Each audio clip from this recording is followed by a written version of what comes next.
Yo, welcome back to my channel guys. Kembali lagi bersama gua di channel Ribet Adventure. Kali ini kita bakal ngelanjutin cerita mistis kemarin, pengalaman dari saudara Rere. Ya, jadi tetap stay di YouTube dan tonton sampai habis, jangan di skip-skip ya. Dengerin ceritanya. Dan jangan lupa di like, komen, share dan subscribe channel. Oke? Dan selamat menonton di channel cerita mistis. Kita jalan ke arah pos 2 Bayangan. Nah di situ gue jalan di depan lagi sambil gue baca salawatan sebisa gue lah. Nah habis itu gue nyenter ke atas ke samping. Gue lompat, gue kaget. Astagfirullahaladzim. Nah di situ gue ngeliat ada ini bang, gambaran pocong. Dan gak taunya pas gue senterin lebih jelas, itu cuma pendaki-pendaki iseng lah yang tendanya digambarin pocong. Ya mungkin nggak tahu juga deh. Di situ pada kaget ya kan, akhirnya pada istighfar tuh di situ. Di salawatan, baca doa lagi. Di situ lanjut jalan ke arah pos 1. Nah di situ udah mulai capek, benar-benar capek bang. Udah nggak kuat semua. Itu beban karena satu orang satu keril, bawa satu keril. Kita jalan. Wah banyak deh macam-macam. Iya. Nah iya itu punya Bang Adit, karena dia mungkin ketua harus lebih berat. Sampai di pos 1 langsung dia tuh sebentar, nggak ada ojek ya kan, udah pada sepi di situ. Kondisi jam 9 malam bang, cepet kalau turun. Jam 9 malam kita sampai di pos 1. Nah itu kan jadi ada 2 jalur. Jadi lurus buat jalur pemotor nih yang ojek tadi kita itu. Nah kalau belok lewat kebun warga itu, lewat situ juga bisa buat ke arah situ. Nah kita mutusin buat lewat jalur yang ojek karena lebih terang tempatnya, ada lampu. Tapi di situ udah mulai capek, benar-benar nggak kuat semua. Baru jalan 5 langkah berhenti, 5 langkah berhenti. Nah situ udah pada egois deh, ada yang jalan duluan. Ada ojek nih 2 orang, gue inisiatif nanya dong, berhentiin bang, masih jauh kata dia. Ya lumayan lah, sekitar 2 jam. Itu ini nih yang gak kuat sampai nih, atau perempuan suruh duluan aja. Akhirnya perempuan ini mau nih, 2 perempuan ini sama yang mas naik ojek 4 orang. Nah disitu gue tanya harga berapa harganya kan buat sampai base camp. Karena udah malam, gua tuh nembak atau dalam hati gue, nembak nih orang. Wah bingung ya kan, kira nego dia tuh di situ 35. Nah 35 nggak dikasih, akhirnya 40 net kata dia. Nggak net sih, bahasa Sunda gitu, 40. Nah 40.000 satu orang, bayangin 40 kali 4 orang, udah lumayan itu.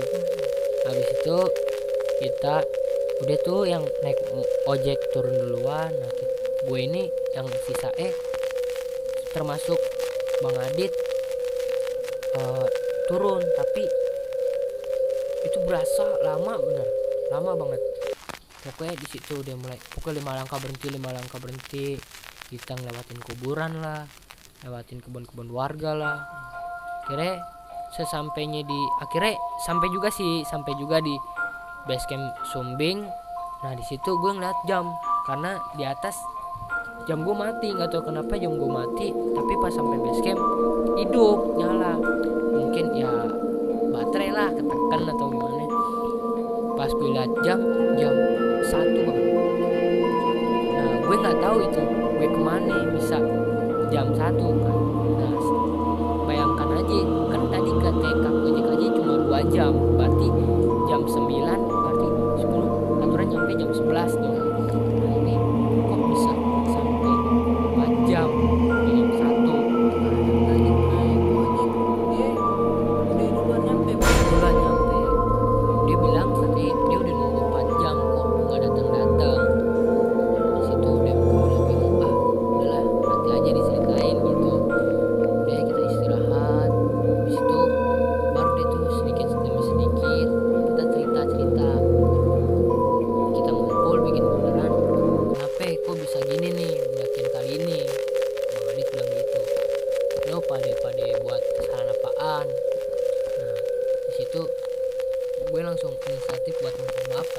keputusan gue ini buat jalan duluan. Gue bilang minta maaf ke Bang Adit. Habis itu udah gak apa-apa, itu emang ya mungkin kecapean lah kata dia gitu. Kecapean terus kita mau buru-buru. Iya. Nah terus abang inget gak yang si Pijar itu jatuh? Yang lemes tuh. Iya, Yang Pijar. jurang itu ya. Iya betul. Iya. Pijar itu jatuh, nggak tahu ya dia cerita gini. Pas awal mau mendaki nih pagi-pagi setelah sarapan, dia kayak nemu barang lah, bukan hak dia, tapi dibawa sama dia ke kelonceng-keloncengan itu yang tadi kita dengar. Itu tapi dari bawah, sedangkan Pijarnya dari bawah juga bang. Di situ dia cerita. Nah, di situ Bang Adit mulai kesel kan, tapi mau gimana lagi udah terjadi. Nah, di situ coba mana sini dilihat barangnya, dikumpulin nih, dia ngambil boncengan. Terus dia ditanya lagi yang lain, katanya kenapa kok bisa gini. Dan gue juga tadi nggak sempat nyeritain kalau gue pas di Sunrise Camp itu kayak pengen hipotermia bang, karena di peraturan Gunung Sumbing itu menurut yang gue tahu ya, atau orang-orang situ bilang nggak boleh ngomong dingin. Sedangkan kita orang ya ada pendaki pemula lah masih batu, banyak yang bilang dingin. Itu pengen kayak hipotermia, akhirnya gue bikin teh di situ, ikan masak air panas, Ngangetin tubuh lah. iya ngangetin tubuh. Tapi untungnya di situ gue masih ketolong sama Tuhan lah, nggak hipo. Nah, habis itu banyak tuh yang nggak taunya yang ngomong dingin itu. Nah barang yang tadi Pijar ambil kita balikin ke Ranger itu ya orang situlah, orang ketua. Nah kita balikin, kita diomelin nih bang, ya kita karena bukan kita ngambil yang bukan hak kita. Nasehatin itu Iya. gitu. Abang ya sama Iya. si Ranger tuh. Betul. Dari situ kita udah minta maaf sebesar-besarnya kan sama Ranger dan sama Bang Adit juga karena keegoisan gue atau si Pijar tuh. Nah di situ kita tidur deh tuh, istirahat buat bangun pagi, karena mobil bak yang kita charter itu datang jam 7 pagi, harusnya udah prepare jam 6 pagi. Gue bangun duluan buat bangunin yang lain. Nah di situ gue udah bangun semua, prepare, kita naikin di situ kerel ke mobil bak, kita siap-siap ke terminal Mendolo lagi. Nah sampai arah balik, iya, udah sampai terminal Mendolo kita istirahat lagi buat makan lagi, karena kita dari malam itu pas sampai base camp belum makan. Kita makan terus nyari bis ke arah Jakarta. Waktu dapet, tapi bukan bis elep gitu, yang mobil setengah lah. Dari situ wah biaya ya lumayan mahal ya bang kalau elep gitu. Akhirnya mau nggak mau lah kita yaudah berangkat Jakarta. Jakarta itu jam 8 kita berangkat ke Jakarta. Sampai Jakarta itu jam 10 malam. Jam 10 malam Dari terminal itu Mendolo. iya, dari terminal Mendolo jam berapa itu? Jam 8 pagi. Jam 8 pagi. Iya. Karena posisi di situ macet, muter lewatnya. Sampai Jakarta kita turun di waktu itu kita turun di Cempaka Putih bang. Jadi akhirnya kita charter angkot lagi buat ke Johar ini, base camp kita dapet. Nah situ udah mulai capek ya kan. Habis itu udah tuh sampai di base camp Johar, udah tuh ada yang langsung pulang, ada yang makan dulu, ada yang tidur juga di base camp. Ya mungkin sekian lah bang cerita dari gue. Kalau misalnya kurang enak, kurang tuh bahasa gue, maafin ya. Ya guys, jadi tadi kita udah dengar sedikit pengalaman Bang Rere nih ketika nanjak ke Gunung Sumbing bang, ke Gunung Sumbing.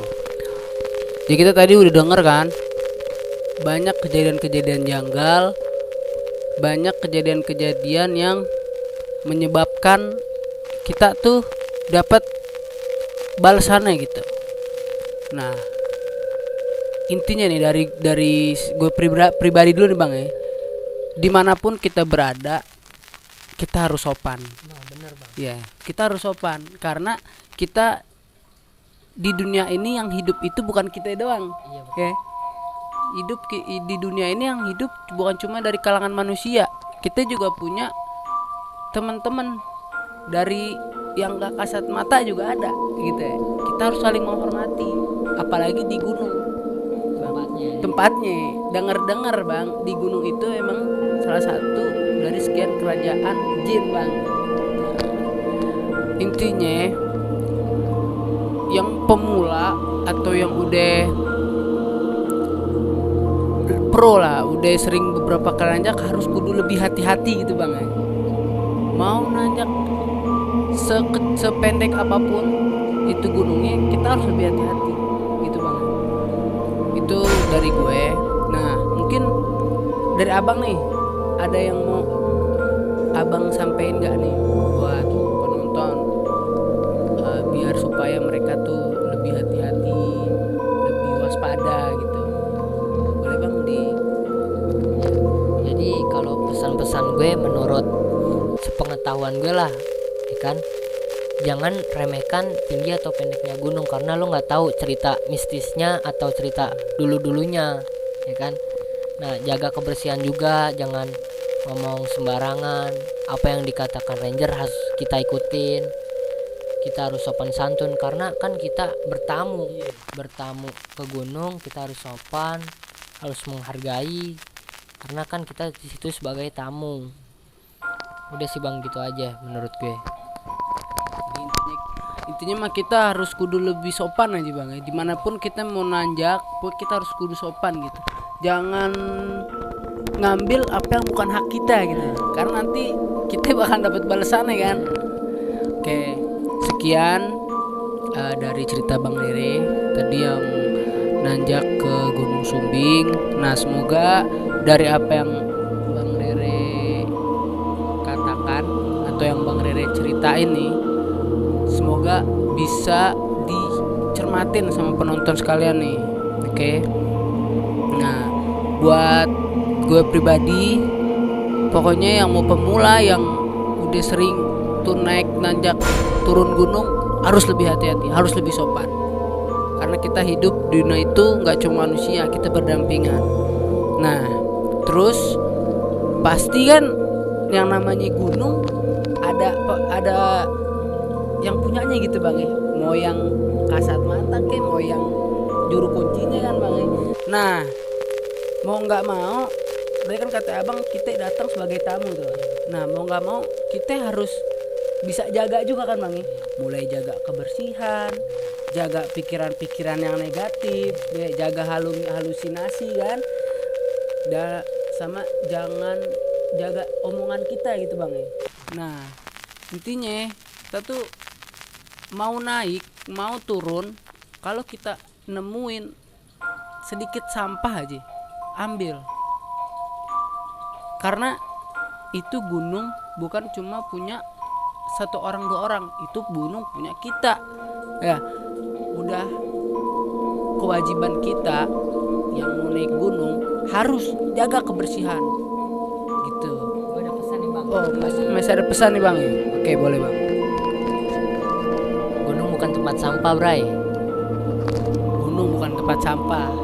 Buat yang naik gunung cuma dijadiin instastory ya, atau cuma buat menu-menuhin snap WA atau yang lain, tolonglah, boleh lah, itu kan kebebasan, tapi kita harus nyimbangin juga. Jangan cuma pas summit-summitnya pas udah di atas kita happy kita foto-foto, tapi kita lupa sama kebersihan lingkungan itu kan, gitu loh. Jadi intinya jangan jadiin gunung itu tempat sampah gitu, karena nanti imbasnya ke kita juga. Omongan, pikiran negatif itu kalau bisa janganlah, positif aja. Kita capek, boleh kita capek naik gunung, tapi jangan sampai kita ngeluh. Apalagi kalau ngeluh kita ngeluarin kata-kata kotor gitu, iya bang ya. Oke. Kita udah mendengar cerita pengalaman dari Bang Rere. pesan-pesan dan dari gue juga pribadi. Nah, masuklah ke segmen terakhir. Gue minta buat kalian lebih hati-hati, lebih sopan pokoknya. Dan buat kalian juga yang nonton, jangan lupa di like, komen, subscribe channel YouTube kita, karena kita itu masih butuh masukan dari kalian. Kalau ada yang kurang, boleh kalian tulis di kolom komentar, atau boleh misalkan kalian mau, bang, undang nih bang, ini. Nah, tulis aja di kolom komentar. Kalau kita bisa, insya Allah kita bakal undang orang tersebut. Nah, jangan lupa juga nih, selain YouTube-nya di subscribe, like, komen, IG-nya juga bang. IG-nya ada di bawah sini nih bang, ntar nih, ya. Pendaki Ribet 19. Nah, tolong bang di DM. Kalau mungkin abang-abang mau summit bareng kita, mau nanjak bareng kita, mau pemula, mau yang udah berpengalaman, mau nanjak bareng kita, ayo boleh DM ke IG Pendaki Ribet 19. Mungkin sekian dari gua dan dari Bang Rere ya. Semoga bisa dicerna, semoga bisa dijadiin pelajaran. Mungkin sekian dari gua. Kalau ada waktu lagi, kita bakalan terus bikin konten, kita bakalan terus bikin karya-karya, oke, buat penonton semua. Tapi ingat, jangan lupa di like, comment, subscribe juga, oke. Sekian dari gua, kurang lebihnya gua minta maaf. Assalamualaikum warahmatullahi wabarakatuh.